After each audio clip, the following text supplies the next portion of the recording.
Since the creation of modern-day Las Vegas, there have always been people lamenting the good old days, whatever that means to that individual at that time.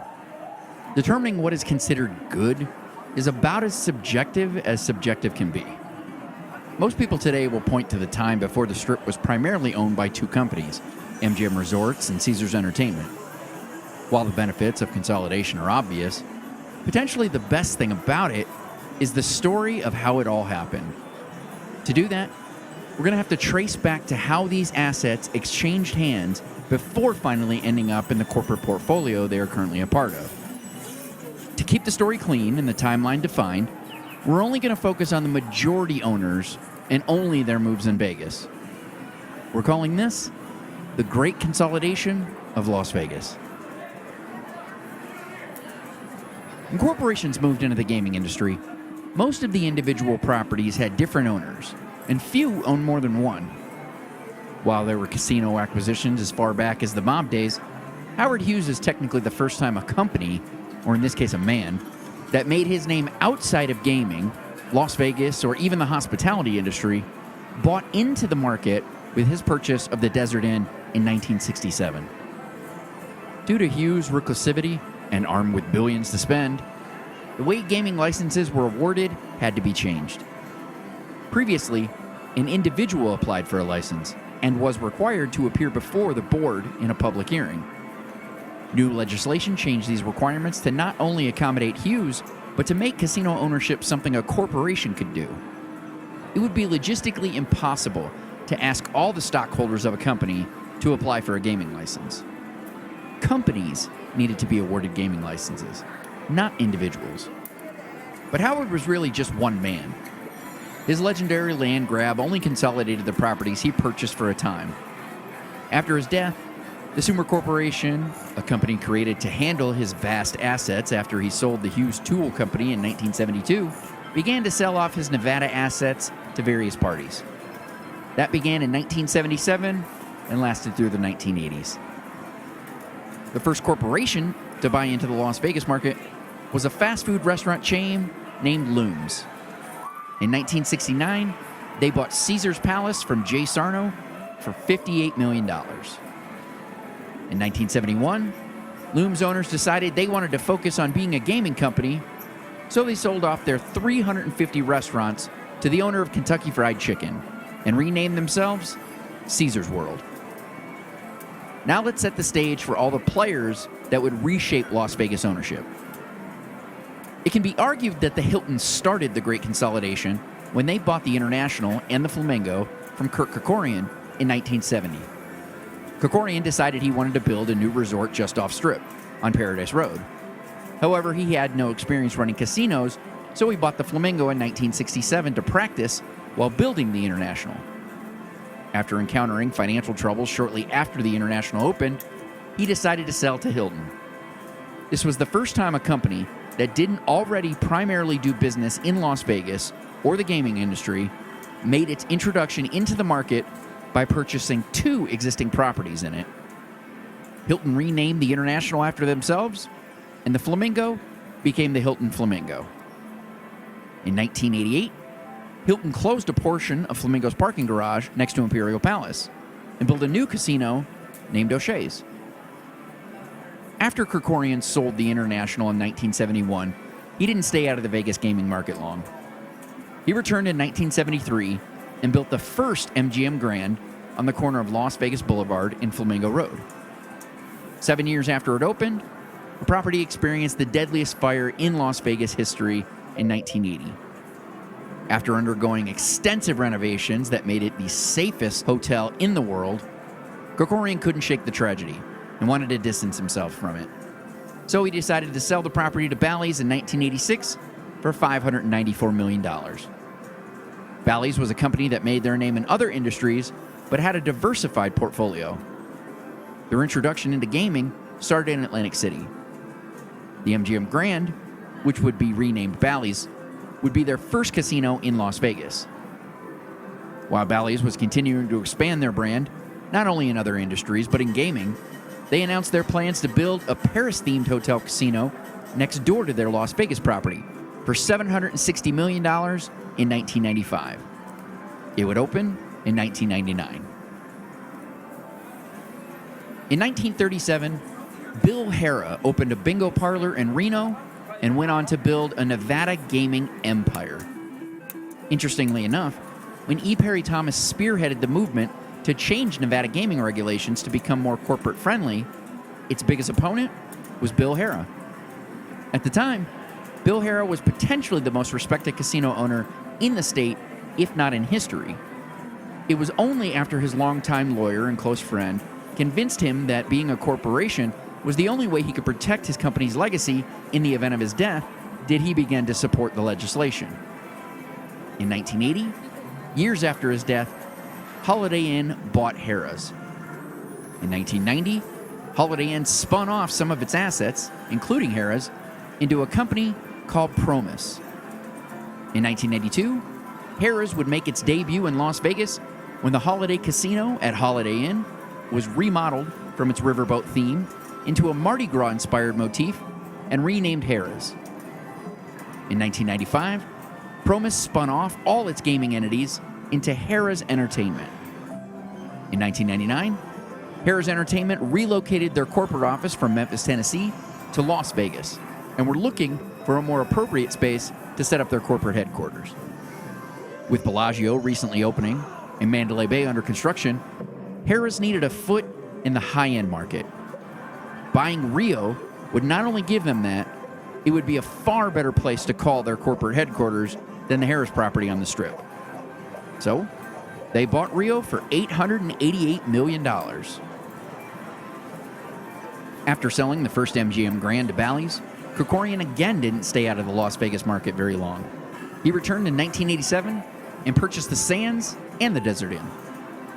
He would go on to sell the Sands to Sheldon Adelson in 1989 for $110 million. That same year, he would buy the Marina Hotel and Casino and the 100-acre Tropicana Country Club next door to it on the corner of Las Vegas Boulevard and Tropicana Avenue. After running the Desert Inn for 5 years, he sold it to ITT in the early 90s. On the property he acquired on the corner of Las Vegas Boulevard and Tropicana, he built the MGM Grand we know today. That opened in 1993. 1996 can be pointed to as the time when the Great Consolidation began. That's when Hilton announced their purchase of Bally's and the under-construction Paris property next door in an all-stock deal valued at more than $2 billion. The acquisition made Hilton the largest gaming company in the world, owners of the Flamingo, O'Shea's, Bally's, Paris, and the Hilton in Las Vegas. It also allowed them to expand into the mid-market without degrading the Hilton name. In 1998, Hilton spun off its casinos into a company named Park Place Entertainment. While MGM Grand was under construction, Kerkorian bought the land across the street. In 1994, MGM partnered with Prima Donna Resorts to build New York, New York on that land. Analysts assumed from the moment it was announced that at some point, one company would buy out the other's interest in New York, New York, so they could become sole owners. Instead, MGM decided to buy Prima Donna Resorts and all their assets in 1999. Own the MGM Grand, the acquisitions of the 90s pale in comparison to what happened in the new millennium. We've already told you the stories of Bill Bennett, Steve Wynn, and Kerkorian in previous 360 Vintage Vegas episodes. But before we go into their consolidation, let's recap. At the end of the 90s, Hilton was now a company called Park Place Entertainment. They owned the Las Vegas Hilton, the Flamingo, O'Shea's, Bally's, and Paris. Circus Enterprises was now called Mandalay Resorts. They owned Excalibur, Luxor, Mandalay Bay, Circus, and half of Monte Carlo.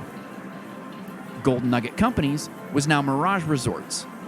They owned Bellagio, Mirage, Treasure Island, the Golden Nugget on Fremont Street, and the other half of the Monte Carlo.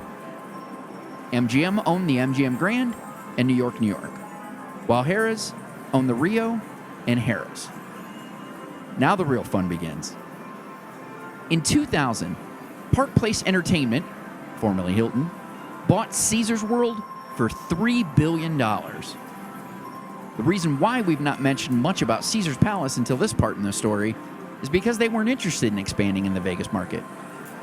As legalized gambling expanded all over the US and Canada, Caesars moved into 8 different markets. Harrah's was doing the same, also why they only had 2 properties in Vegas at this point. In fact, most gaming companies were doing the same. Mirage Resorts' expansion into Biloxi, Mississippi can be pointed to one of the reasons why they were in the position to be acquired by MGM. But to tell that story properly, we need to take a step back to 1995. Mirage Resorts was arguably the best gaming company in the business, and Steve Wynn was looked at as the king of the gaming industry. In the mid-1990s, while working on the designs for what would become Bellagio, Wynn's advisors convinced him to expand into local markets, specifically Biloxi, Mississippi. Biloxi, located within 600 miles from major cities like Orlando, Memphis, New Orleans, and Dallas, was a particularly appealing location due to its close proximity to the 43 million people living in those cities. So Wynn purchased 18.2 acres of land in Biloxi for $27 million, more than the entire cost of the first casino built in the state of Mississippi. Despite being legally required to build a casino on the water, Wynn was vehemently opposed to building a casino that accentuated it like the riverboat style commonly used in the new local markets with such regulations. So Wynn invested millions into mooring up the building so it would be unperceivable to guests. In fact, the structure created was so strong, it was the only casino still located on the water after Hurricane Katrina wiped out the industry and inspired regulations to change and allow casinos to be located on land. The original plans were to spend $110 million to build a Golden Nugget, but by the time those plans were officially announced, the price tag had almost doubled to $200 million. Truth be told, Wynn wasn't nearly as interested in the Biloxi project as he was in the new Vegas project, tentatively named Beau Rivage, so he delegated it. It would be the first and last casino Wynn would build that he wasn't intimately involved in the designing of. While both those projects were going on, Wynn agreed to partner with Gold Strike Resorts, run by former Circus executives, including Glenn Schaefer, to build the Monte Carlo on the vast amounts of land he owned as a result of the Dunes acquisition. While vacationing in Lake Como, Italy, Wynn visited a village called Bellagio, a word that, in Italian, means a place of elegant relaxation. When Wynn returned from vacation, he informed his team that 10 months of development on the French-themed project known as Beau Rivage would be scrapped in favor of a new theme and a new name, Bellagio. By mid-1995, the projected cost of Bellagio was $1 billion. While the original idea of recreational water activities was abandoned, water would still be a central theme at Bellagio. Wynn specifically requested Cirque to design a water-themed show for the property and hired a new company called Wet, headed by 3 former Disney designers, to invent new technology for a dancing water fountain attraction. In 1997, while construction of what would become known as the Fountains of Bellagio was already underway, Wynn had another idea to take Bellagio to the next level: art. Art collecting was Steve Wynn's newest hobby. Originally, the idea for Bellagio was just to feature one work of art, a masterpiece known around the world, put on display behind the check-in desk. Something that had the potential to draw lines of people just to see it. The initial budget was $10 million. In October of 1997, Wynn's first documented purchase in the name of Mirage Resorts was for $12 million. Less than a month later, he bought another and continued buying, spending as much as $47 million on a single Van Gogh painting in December of 1997. Some speculate that Wynn was obsessed with his new hobby, and this idea was just a way Wynn could continue doing it without spending his own money. It isn't clear exactly how many times it happened, but shortly after acquiring art in the company's name, trades between works from Wynn's personal collection and Mirage Resorts began.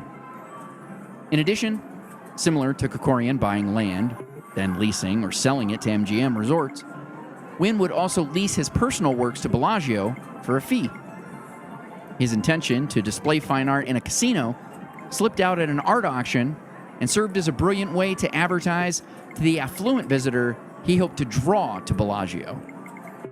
After letting the paintings lay about in Wynn's office and home, they were eventually displayed in the Mirage Baccarat pit until Bellagio was ready for them. Wynn's collection became so formidable that it rivaled some of the best art galleries in the world. Investors in Mirage Resorts started getting annoyed with Wynn's new habit as Bellagio's cost started closing in on an unprecedented $2 billion. 1.7 was the official reported cost, but that didn't include the art collection, which easily put it over the $2 billion mark. Wynn became so obsessed with buying art, he started selling shares of Mirage Resorts stock to fund it.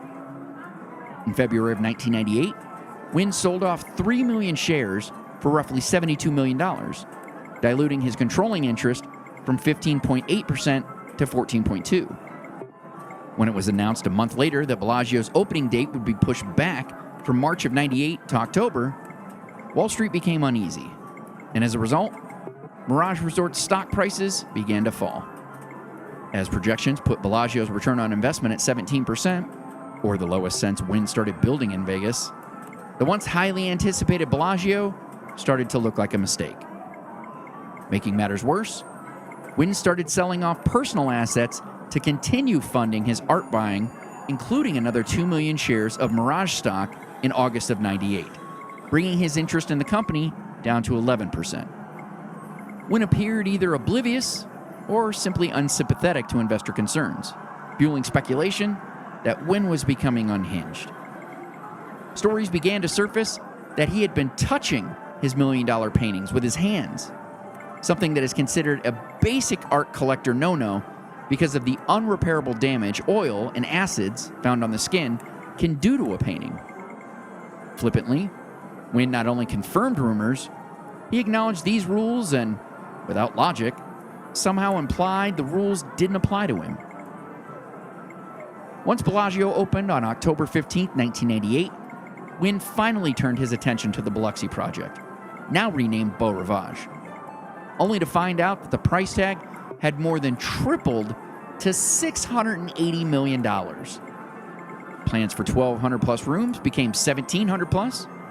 4 restaurants turned into 12.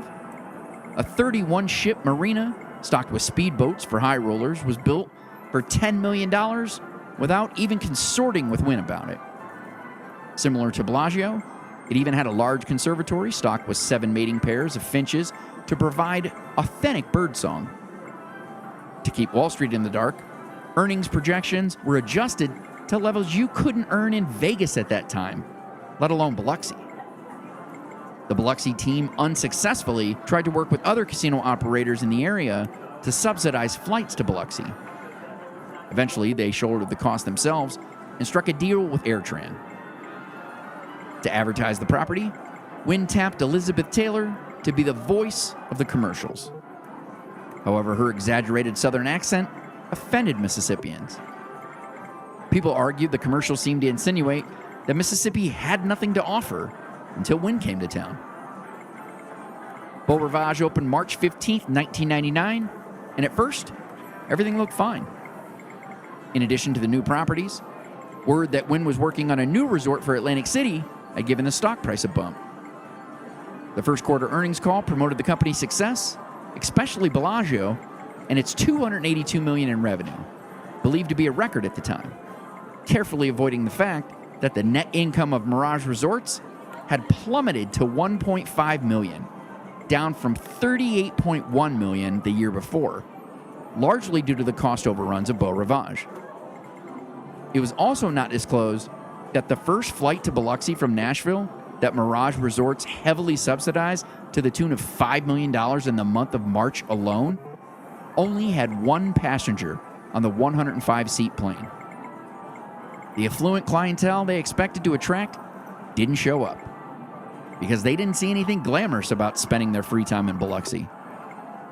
It became clear that Wynn and Company completely missed the mark with Beau Rivage and the Mississippi Gambler, who was less interested in luxury offerings and more interested in loose slots and comp meals.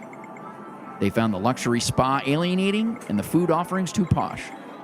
In fact, Beau Rivage did more for its competition in Biloxi than it did for Mirage Resorts, as people would come to see the place before going to stay and play at the places that catered to them. To make matters worse, those they could attract to the property found the legendary Southern pace meant the Beau Rivage staff was the least productive of all Mirage resorts. Wynn told stockholders if he had any idea the staff was going to be this unproductive, he would have hired more to make up for it. The staff at Beau Rivage didn't take the comments well. By May, Wynn brought in new leadership to run the place, cut costs, and improve service. To increase visitation, they started offering low prices to people in the largest markets still in driving distance, like Florida and Texas. But the low prices didn't attract the high rollers. It just made the property more affordable for the kind of guests that would steal several thousand bathrobes in the first month at the new price point. To offset costs, Mirage Resorts started laying people off. In Las Vegas. With the stock price falling to record lows, the idea of selling some of his art so he could take advantage of the situation and increase his interest in Mirage Resorts was posed to Wynn. The idea was met with aggressive disapproval, as Wynn saw his art as the reward for all his success. Besides, the situation the company was in was just temporary.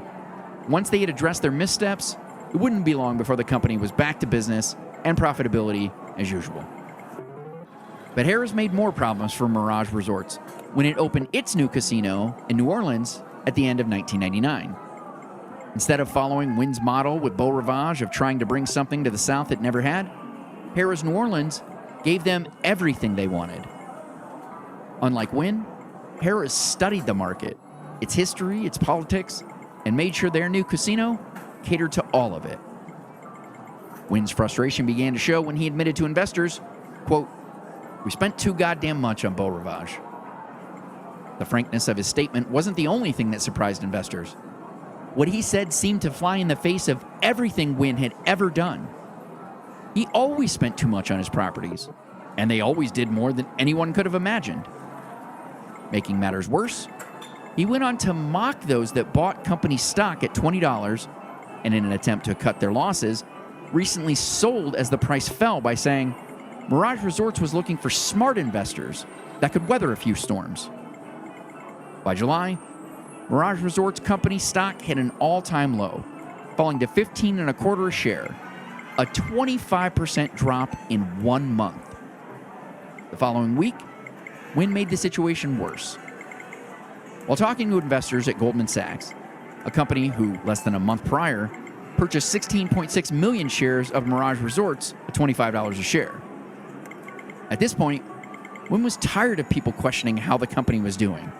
He was more interested in talking about his new project, the $1.35 billion resort planned for Atlantic City, described as a souped-up mirage named Le Jardin. However, investors were more interested in earnings projections for the next 90 days than what Wynn was working on. The situation infuriated Steve so much that he remarked he, quote, was really surprised at the extremely low level of intelligence, stating they were dumber than he thought if they were focusing on short-term earnings. His frustration culminated when he told the audience, "Fuck the market. They're hysterical. I have better things to do with my time."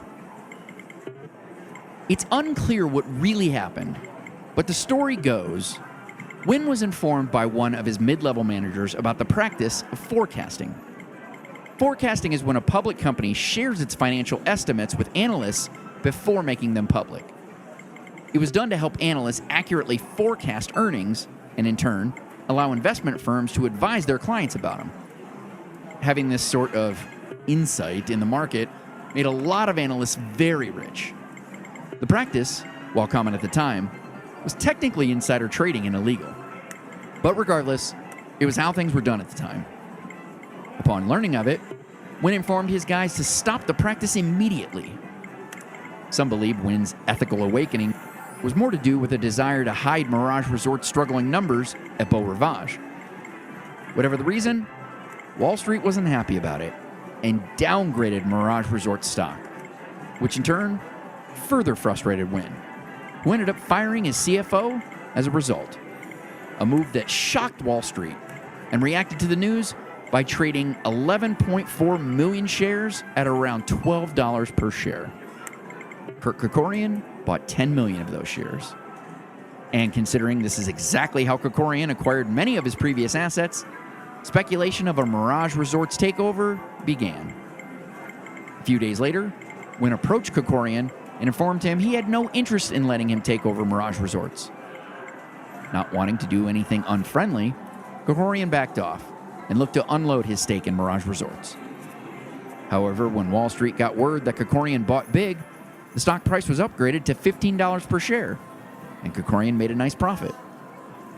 With a weak and falling stock price, an erratic CEO, and without an experienced CFO, Mirage Resorts looked like a company in free fall. Realizing he needed to play the game, Wynn began sharing the company's financial information with analysts again. He even attended the third quarter earnings call. Now that investors could finally see the issues the company was having, they had a lot of questions. Questions Wynn didn't want to answer. And so he reverted back to ill-tempered rants and belittling comments. But it was his antics in another meeting that caused the unrepairable damage to the company's image and its stock price under Steve Wynn. Wynn had changed the entertainment landscape in Vegas with the introduction of Cirque. Always looking to innovate, Steve began to develop a Broadway-style musical for the Mirage with plans to open it in 2001. Before casting, they decided to record a concept album with the music from the show. As he had done so many times before, Wynn wanted to be a part of all of it, and even went as far as taking the time to learn about music and how it helped to tell the story. The show was projected to cost $95 million, and Wynn was so excited about it, he wanted to share it with people. In November, he attended an investors meeting, the type that is essentially a sales pitch for the company's stock, where multiple CFOs attend and pitch their company to investors for about 30 minutes. When Wynn hit the stage, he began to tell the story of his role in Las Vegas Renaissance that took up all of those 30 minutes. But he didn't stop there. He went on to share his plans to build an 1,800-seat theater at the Mirage for his very own Broadway show. He then brought out a sound system and proceeded to play several songs from the musical. While the songs played, Wynn sang and danced along with them for the crowd. Those that had worked with Wynn for years didn't think much of his performance, as this was the sort of thing Wynn did all the time. However, for those that didn't know that this was the norm, Wynn's antics seemed to confirm what people had begun to speculate. Mirage Resorts was led by a madman who'd lost his mind. Even though Kerkorian had already sold the 4.9% stake in Mirage Resorts he had acquired only a few months back, his team saw a unique opportunity. It was leaked that Kerkorian sold his interest in the company, allowing people to insinuate that it was because of Wynn's antics. With his track record of brilliant investment moves, people saw Kerkorian's move as a sign to abandon ship, and the stock price dropped to $12.50. To make matters worse, when Wynn joined the Mirage Resorts fourth quarter earnings call, he proudly shared that the company had met Wall Street's expectations for the quarter, and bragged the company's interest rate was about as low as one could hope for from the current chairman of the Federal Reserve.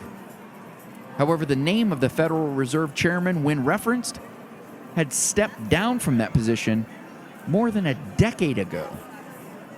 Wynn knew who the current chairman was. This was a simple slip of the tongue.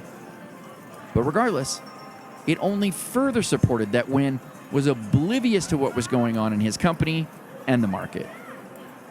Things took a mean turn when unfounded rumors claimed Wynn's degenerative eye condition was affecting his mental capacity, despite there being no medical evidence that the condition has any effect on anything other than Wynn's vision. By February of 2000, at $10.62 a share, Mirage Resorts' stock price was less than the value of its assets. Knowing it would force Wynn's hand, Kerkorian and MGM put together an offer letter to buy the company at $17 a share. As CEO, Wynn would be required to share this letter with the board so they could collectively make a decision based on what was best for the company, not best for Wynn personally. Wynn started reaching out to his most trusted advisors. All agreed the price was too low, but that this was an opportunity he couldn't easily disregard. Further complicating things, MGM wasn't looking to buy Mirage Resorts. They wanted to merge with them to become the biggest gaming company in the industry. The offer letter clearly spelled out that Mirage board members would be allowed to join the board of a combined entity, maintaining their positions in it. Once news got out about the MGM Mirage offer, and in the wake of Park Place Entertainment's recent purchase of Caesars World, Harrah's realized they needed to get in the game or risk being left behind and eventually becoming a target for acquisition themselves. So Harrah's had secret meetings with Wynn to inquire about buying Mirage Resorts as well. But ultimately, they couldn't even match the already unacceptable price of $17 a share Kerkorian was offering. After officially rejecting MGM's offer, Kerkorian and Wynn had a private meeting at Bellagio to discuss the idea. If they were going to do this, before agreeing on any price, Wynn had two non-negotiable provisions. The first, he wasn't going to sign a non-compete agreement, as he intended to immediately start work on building a new casino once the deal was done. Second, Wynn wanted to be the one to put out the press release announcing the merger. The two agreed, and so it was done. MGM would become MGM Mirage, owners of MGM Grand, New York, half of Monte Carlo, Bellagio, 55 acres in between Monte Carlo and Bellagio, Mirage, Treasure Island, and Golden Nugget. Once word got out, it was global news. The headlines in one paper famously proclaimed, "The king is dead." The final Mirage Resorts annual meeting was less of a funeral and more of a high school reunion. Conversations were dominated by talks of legacy and what was next. Wynn seemed to have already moved on, grateful for what had happened and looking forward to starting over. He went on to disclose that he didn't think that he would go public again, believing, quote, the stock market was an unreliable measure of value, claiming he didn't have the patience or agility to cater to 60-day timeframes. After MGM moved into their new properties, they immediately began to de-Wynn the places. Photographs of Wynn swimming with the dolphins were removed from the walls, and Shadow Creek Golf Course went from a private to a public course. By eliminating what would be regarded as Wynn excess, MGM was able to reduce annual operating costs at Mirage Resorts by $175 million, $18 million a year in interest alone. When MGM decided to sell off a large amount of the artwork, Wynn was the primary buyer of them. In 2003, MGM Mirage would sell Golden Nugget to focus on strengthening their strip presence. Wynn would go on to purchase the Desert Inn, implode it, and open Wynn Hotel and Casino in 2005. Followed a few years later with a sister property, Encore. However, to do it, Wynn Resorts would become a publicly traded company, and Steve Wynn made sure to always be the majority shareholder in it, up until he was forced out of the company and liquidated his shares in 2018 after sexual misconduct allegations. I wish the story of how MGM bought Mandalay Resorts was half as interesting, but the truth is, MGM simply bought it. In 2004, Mandalay Resorts wasn't in trouble. It was doing great, and the stock price was kicking ass. They had opened Mandalay Bay a few years prior, renamed Circus Entertainment to Mandalay Resorts, and were even beginning to look at building another property south of Mandalay. In the wake of the unexpected massive success of the signature condo sales at MGM, Jim Murin had the idea for a mixed-use project on the Strip. They were calling it 55 West, referring to the 55 acres they owned on the west side of the Strip in between Monte Carlo and Bellagio. MGM Resorts hadn't built a ground-up casino all by themselves in a decade, and the idea of doing so was appealing. While in the design phase, aspirations for the project exceeded their existing real estate, and the desire to own more land came to Murin. Mandalay owned 45 acres of land next to the 55 acres MGM owned, and so the idea to purchase them was born. It's well documented that MGM CEO Jim Murin and Mandalay Resorts CEO Glenn Schaefer were, or are, very close friends, despite being the heads of two of the biggest gaming companies in the world. and each other's competition. The two hung out often, spent vacations with one another, and Schaefer was even invited to join MGM executives on a company retreat. Schaefer had recently become MGM Resorts' largest shareholder after several of the board members sold off $300 million worth of stock over a 7-month period. Trading in on the knowledge that Glenn had many interests outside of the gaming industry that he was interested in pursuing full-time, the idea of merging the two companies became a topic of conversation. It took a few months to pull off, had a few missteps, but eventually, MGM bought Mandalay for $71 a share, or $4.8 billion. The acquisition gave MGM Mirage, Mandalay Bay, Luxor, Excalibur, the other half of Monte Carlo, Slots of Fun, and Circus Circus. For a time, they were the largest gaming company in the world.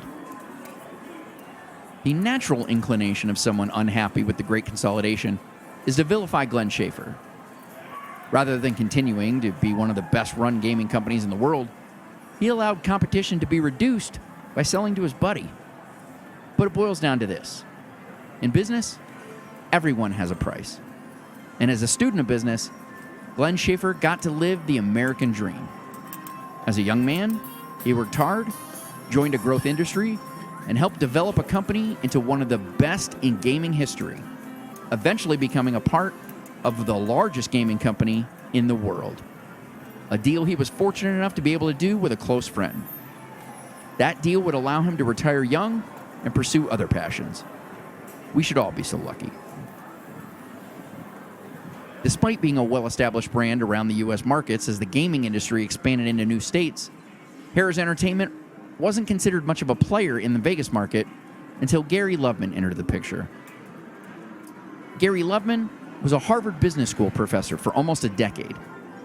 In 1984, he co-authored a paper that discussed the relationship between a company's profits, customer loyalty, and the importance of nurturing this relationship. The paper turned him into a sought-after consultant for various companies like Disney, McDonald's, and American Airlines. In 1997, Loveman reached out to Harrah's CEO at the time with advice on how to grow the company. It was the birth of the Players Club as we know it today. In 1998, Loveman became the COO of Harrah's Entertainment, responsible for the establishment and development of the company's new Total Rewards loyalty management system. For the first time, casinos would be able to track a customer's activity and spending habits so they could learn from them, cater to them, as well as reward those who frequented their establishments. It was so successful, it changed the way every casino company in the world would interact with their guests. Total Rewards not only changed the way players were evaluated, it provided proof to the long-debated argument regarding who the most valuable customers to a casino were. It was slot players. Bill Bennett turned Circus Circus into one of the best-run casino companies in history by deciding to not cater to high rollers like every other casino did, and instead focus on low rollers and slot players. Repeat slot players are indefinitely more valuable to a casino and far less volatile to a company's bottom line. Think of a slot machine and the people that play them as the savings account of investing, providing slow, steady, and safe returns. Harrah's relocated their corporate headquarters from Memphis, Tennessee to Las Vegas in 1998. However, the growing company quickly realized their only property in the market was not only too small to accommodate such a move, it was less than corporate in its appearance. Anthony Marnell's Rio Hotel and Casino was pointed to as part of the motivation behind Bellagio and the fine dining movement in Las Vegas. Seeing the opportunity to not only acquire quality accommodations for their new corporate headquarters, but expand their portfolio into a market they currently didn't have a foothold in, Harrah's decided to purchase Rio for $888 million. But Harrah's tried to apply the same business model they had a track record of success with, which only proved that they had no idea how to cater to the sophisticated guests Rio attracted. And with the opening of Bellagio and Mandalay Bay, lost that market. In their first year of operation, 1999 to 2000, Rio's earnings fell from $98.7 million to $29.2. To make matters worse, Harrah's was uncomfortable with the high roller action at Rio and its swings.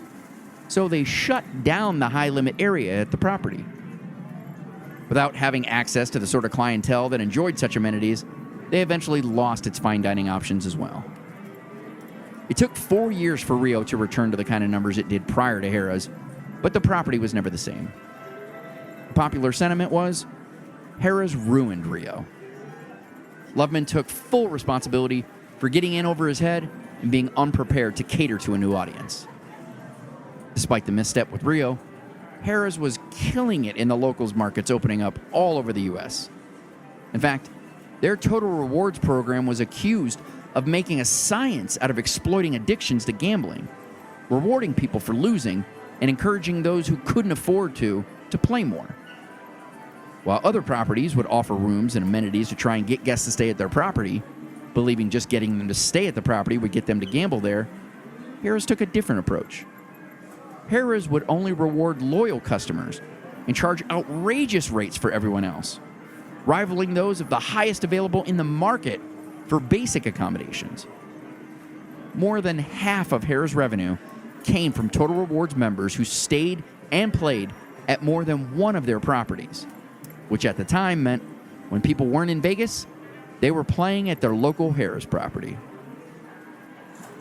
In the early 2000s, Loveman had been toying around with the idea of marketing the Harrah's brand via a television game show for some time. The World Series of Poker had been around since the 1970s, and from the beginning, the final table was aired on television. The game's popularity grew steadily throughout the years, but exploded after the movie Rounders came out in 1998 and the introduction of online gaming in 1999. By the early 2000s, the World Series of Poker attracted as much attention as a professional sporting event. Not only did television coverage extend beyond just the final table, it spawned a separate TV tour that traveled around the country called the World Poker Tour. So in 2003, Harrah's purchased Horseshoe Casinos Inc. for $110 million. Having no interest in owning a casino on Fremont Street, they sold it to new ownership a few days after the acquisition was complete. All Harrah's wanted was the name Horseshoe and the rights to the World Series of Poker. Rio would be the new permanent home of the event. Next, Loveman wanted to build something in Vegas. It's something he'd not done yet, and Harrah's hadn't ever done in the Vegas market.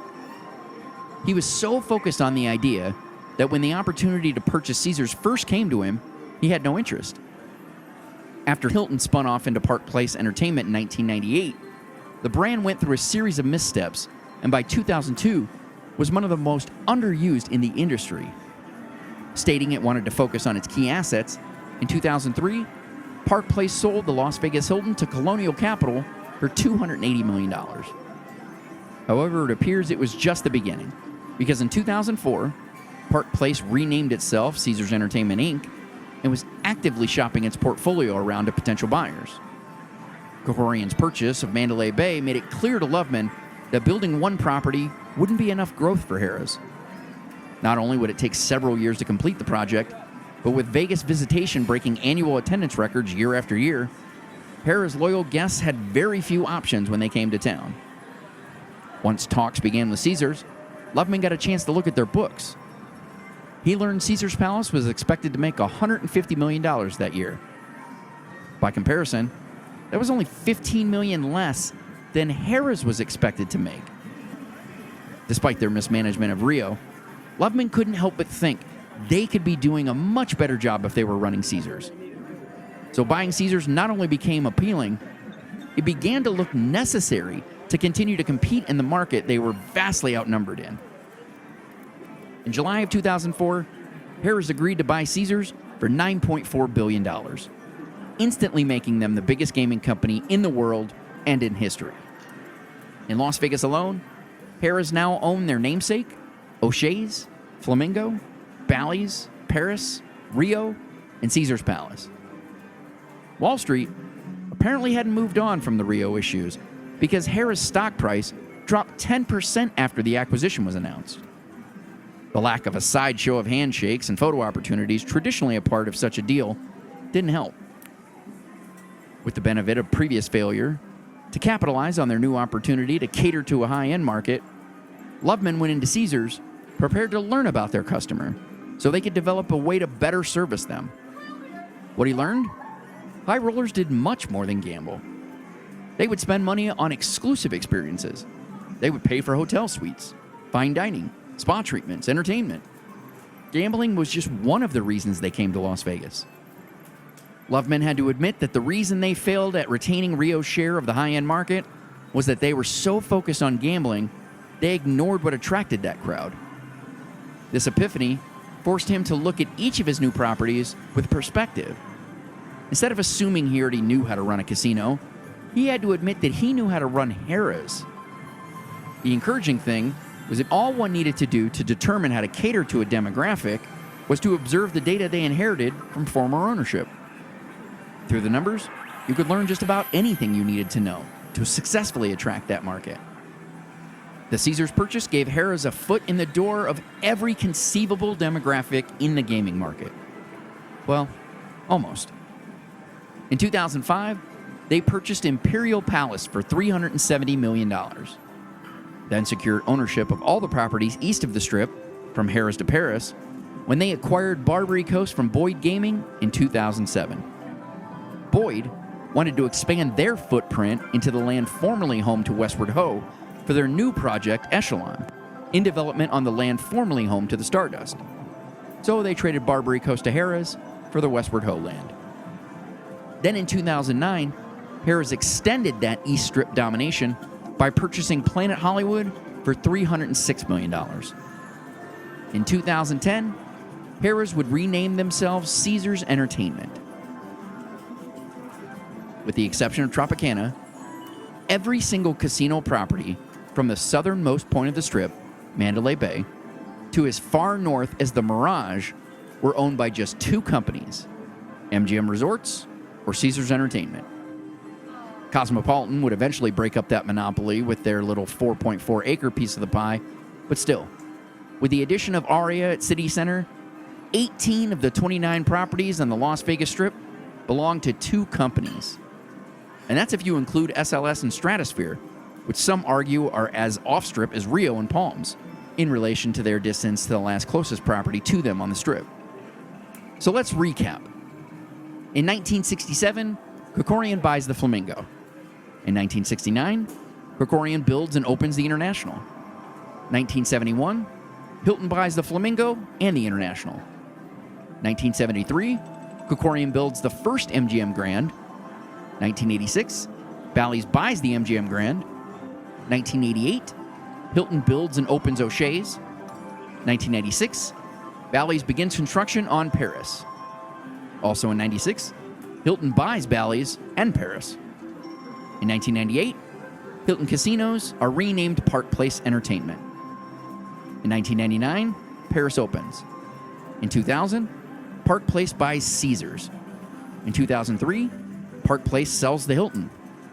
In 2004, Harrah's buys Caesars.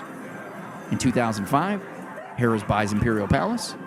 2007, Harrah's acquires Barbary Coast. In 2009, Harrah's buys Planet Hollywood. And in 2010, Harrah's changes its name to Caesars Entertainment.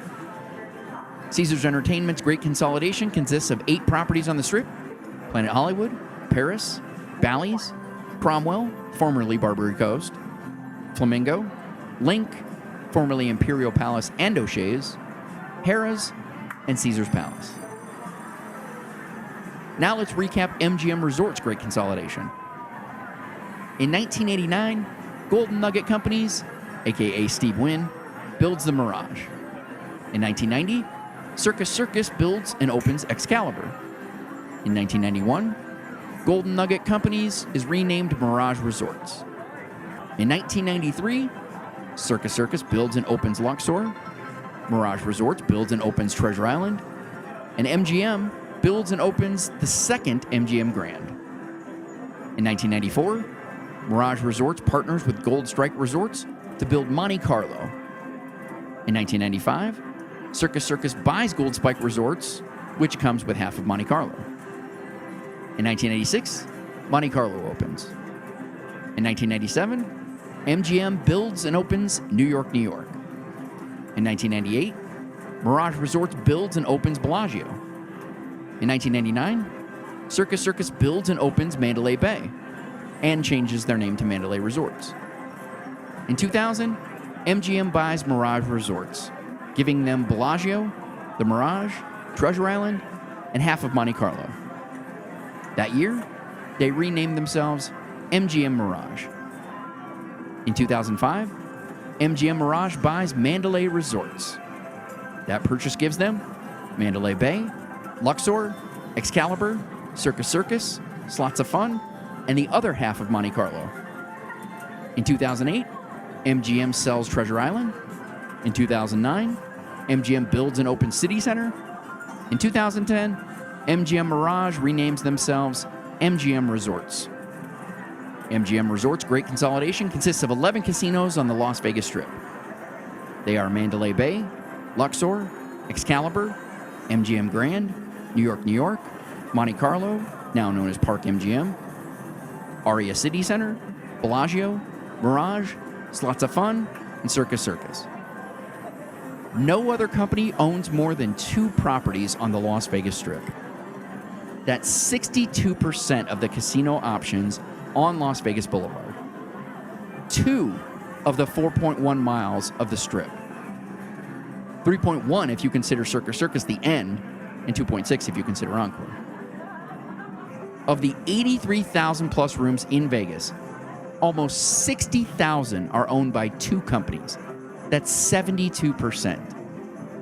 Of the 2.8 million square feet of casino space, collectively they own 1.9 million of it, or 70%. Statistically, neither of these companies owns more than 46% of the market, and that stat is only regarding hotel rooms. MGM's 11 properties gives them 38% of the Las Vegas Strip. Caesars owns 28%. So it's conceivable that they could be allowed to acquire more of the competition if they were so inclined. Fortunately, both have not attempted and instead choose to develop or redevelop the properties currently in their Vegas portfolios. While both have experienced financial hardships for various reasons, the worst is behind them. In fact, of all the properties they've collectively acquired, those troubles only cost 1 property. MGM lost Treasure Island, selling it to Phil Ruffin to keep the city center project solvent during the Great Recession. Both of these companies still own large parts of undeveloped land on or just off the Strip. While a cynic would complain about the corporate degradation of competition in the market, its benefits are undeniable. Yes, smaller companies offer a more personable service, but look at all the options a corporation gives you. Consolidation has removed the need to shackle one to a specific casino in order to be rewarded for their play. It's true, competition makes a market stronger. However, Vegas still has that. These 2 titans are competing against each other in every demographic the market attracts, in addition to smaller competition, who is using their ability to offer exactly what Caesars and MGM are unable to offer. So it appears in this case, Vegas has the best of both worlds. It's fitting that gaming, the former pariahs of the business community, would be the industry to demonstrate how corporate consolidation and competitive balance can coexist to create a healthy economic climate. Those that claim corporate ownership ruined the gaming industry need look no further than the numbers to discredit their theory. Corporate ownership has helped to refine how things are done and implement them on a massive scale. Gaming has become the premier entertainment industry on the planet, expanding into local and global markets. Las Vegas is one of the most popular tourist destinations in the world, attracting more visitors annually than Walt Disney World, and setting attendance records year after year. Of course, no industry is flawless, and the line of acceptable standards is constantly being redrawn in an attempt to maximize profits while not giving away more than is needed to reward loyalty. But that's the way it's supposed to be. No one wants to pay more than they have to for anything. The truth is, the consumer is responsible for where the line of acceptable standards is drawn, and antitrust laws protect the corporate-consumer relationship, preventing any one company or person from dictating it.